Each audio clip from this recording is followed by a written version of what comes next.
ये चुनाव इंडिया गठबंधन और कांग्रेस पार्टी सिर्फ एक राजनीतिक दल के खिलाफ नहीं लड़ी थी। ये चुनाव हम बीजेपी, एक राजनीतिक दल, हिंदुस्तान के इंस्टीट्यूशंस, हिंदुस्तान का जो पूरा गवर्नेंस का स्ट्रक्चर है, इंटेलिजेंस एजेंसीज, सीबीआई, ईडी, ये सब, आधी जुडिशरी, इन सब के खिलाफ हम लड़े थे। क्योंकि इन सब संस्थाओं को, इन सब इंस्टीट्यूशंस को नरेंद्र मोदी जी ने और अमित शाह जी ने कैप्चर करा, धमकाया, डराया।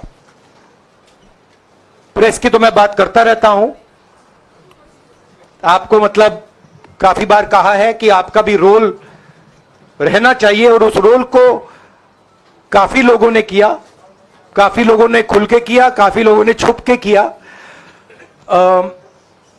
और आपके इमोशंस कहां थे हमें मालूम है।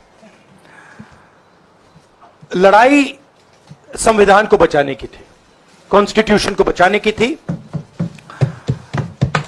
और मैं आपको सच बताऊं तो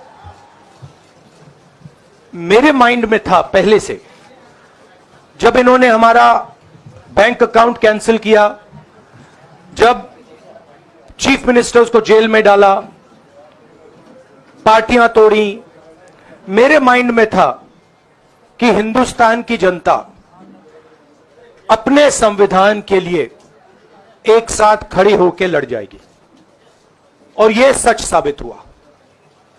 मुझ में भरोसा था, और मैं हिंदुस्तान की जनता से, इंडिया गठबंधन के पार्टनर्स से, कांग्रेस पार्टी के हमारे सब नेताओं और बब्बर शेर कार्यकर्ताओं से दिल से धन्यवाद करना चाहता हूं। आपने संविधान को बचाने का पहला और सबसे बड़ा कदम ले लिया है। कांग्रेस पार्टी ने इस चुनाव में, कांग्रेस पार्टी के सब नेताओं ने 2-3 चीजें की। सबसे पहले हमने इंडिया गठबंधन के पार्टनर्स की रिस्पेक्ट की, उनकी जो विशेष थी उनको हमने साथ लिया, और आपने देखा होगा कि जहां भी गठबंधन लड़ा हम एक होकर लड़े।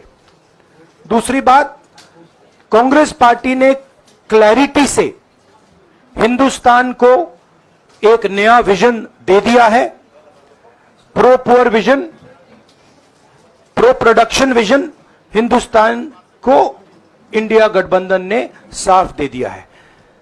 यह जो हमारा परफॉर्मेंस हुआ है, इंडिया गठबंधन का परफॉर्मेंस हुआ है, इसके पीछे कॉन्स्टिट्यूशन, जो रिजर्वेशन पर बीजेपी ने आक्रमण किया, गरीबी, अदानी जी के आपने स्टॉक्स तो देखे होंगे, देखे हैं वो स्टॉक्स उनके, तो बड़ी इंटरेस्टिंग बात है। जनता अदानी जी को मोदी जी से डायरेक्टली कोरिलेट कर रही है। मोदी जी की हार होती है, स्टॉक मार्केट कहता है भैया मोदी जी गए तो अदानी जी गए। मतलब डायरेक्ट रिलेशनशिप है, करप्शन की रिलेशनशिप है। और देश ने नरेंद्र मोदी जी को साफ कह दिया है कि हम आपको नहीं चाहते हैं। And this is the main thing that this election has said. The country has unanimously and clearly stated, we do not want Mr. Narendra Modi and Mr. Amit Shah to be involved in the running of this country. We do not like the way they have run this country. We do not appreciate the way they have attacked the constitution. We do not appreciate the way they have run this country for the last 10 years. So that is a huge message to Mr. Narendra Modi. I'd like to thank everybody who has participated in this election. I am extremely proud of the people of India. I am extremely proud of the people who have resisted this onslaught on the constitution. और अंत में मैं आपको कह दूं कि इसको बचाने का काम हिंदुस्तान के सबसे गरीब लोगों ने किया है। सबसे गरीब लोगों ने किया है, मजदूरों ने किया है, किसानों ने किया है, दलितों ने किया है, आदिवासियों ने किया है, पिछड़ों ने किया है। इन लोगों ने इस कॉन्स्टिट्यूशन को बचाया है। इस कॉन्स्टिट्यूशन, ये कॉन्स्टिट्यूशन देश की आवाज है। बहुत सारे लोग ने इसको नहीं बचाया, चुप रह गए थे, मगर हिंदुस्तान के सबसे गरीब लोग, सबसे कमजोर लोग खड़े हो गए और उन्होंने इस कॉन्स्टिट्यूशन को बचाया। मैं उनका धन्यवाद करना चाहता हूं, उनसे कहना चाहता हूं कि कांग्रेस पार्टी आपके साथ खड़ी है। जो हमने आपको वायदे किए थे, हम वो वायदे आपके लिए पूरे करेंगे। जाति जनगणना, महालक्ष्मी, ये हमारे वायदे हैं। धन्यवाद।